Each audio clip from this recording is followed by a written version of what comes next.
வாங்க முருங்கைக்காய் பொரியல் எப்படி செய்கிறதுன்னு பார்க்கலாம். அதுக்கு ஒரு பாத்திரத்தில் கடாய் வச்சுக்கலாங்க.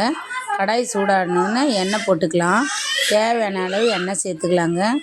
எண்ணெய் சேர்த்து எண்ணெய் கொஞ்சம் நேரம் காஞ்ச பிறகு கடுகு சேர்த்துக்கலாம். கடுகு நல்லா பொரிஞ்ச உடனே நம்ம வெட்டி வச்சுருக்கிற வெங்காயத்தை சேர்த்துக்கலாங்க. சின்ன சின்னதாக நறுக்கி வச்சுருக்கிறேன். தேவையான அளவுக்கு சேர்த்துக்கலாம். நான் ஒரு 2 வெங்காயம் சேர்த்துருக்கேன். கொஞ்சம் பூண்டு, ஒரு கருவேப்பிலை கொத்து ஒன்று போட்டிருக்கேங்க. போட்டு நல்லா வதக்கிக்கலாங்க. பாருங்கள், எண்ணெய் பிரிகிற அளவுக்கு வதக்கி விட்டுருக்குறேன். கொஞ்சம் லைட்டாக உப்பு போட்டு வதக்கிக்கலாம். உப்பு போட்டால் கொஞ்சம் சீக்கிரம் வதங்குங்க. அதனால் உப்பு போட்டு வதக்கியிருக்கிறேன். நல்லா வதங்கிருச்சு. இப்போ நம்ம முருங்கைக்காயை கழுவி கட் பண்ணி வச்சுருக்கிறேன். தேவையான அளவு பீஸின்னு சின்னதாக கூட போடலாம். நான் மீடியம் சைஸாக போட்டிருக்கேன். போட்டு நல்லா எண்ணெயிலே பிரட்டிக்கலாங்க.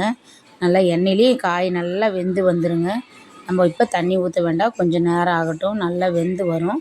இப்போ கொஞ்சம் மஞ்சத்தூள் சேர்த்துக்கலாம். தேவையான அளவுக்கு காரத்துக்கு கொஞ்சம் மிளகாத்தூளும் சேர்த்துக்கலாம். ரெண்டும் சேர்த்து நம்ம கொஞ்சம் லைட்டாக உப்பும் போட்டு நல்லா வதக்கிக்கலாங்க. நல்லா பிரட்டி விட்டோம்னா நல்லா வதங்கி வந்துடுங்க. நல்லா எல்லாத்துலேயும் காயில் எல்லாத்துலேயும் சேர்கிற போல் நம்ம பிரட்டி விட்டுக்கலாங்க. பாருங்கள், இந்த மாதிரி பிரட்டி விட்டோம்னா நல்லா காய் நல்லா மசாலா இறங்கிடுங்க உள்ளே.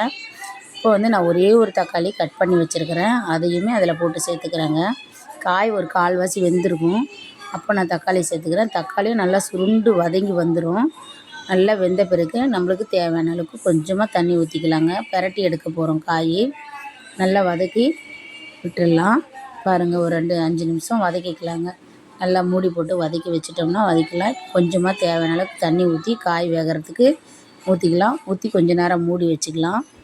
ஒரு 5 நிமிஷம் மூடி வச்சோம்னா நல்லா காய் நல்லா வெந்து வரும். எண்ணெய் பிரிஞ்சு வருங்க. இப்போ நம்மளுக்கு நல்ல மசாலாலாம் இந்த மாதிரி எல்லாம் ஒட்டி வருது பாருங்கள்.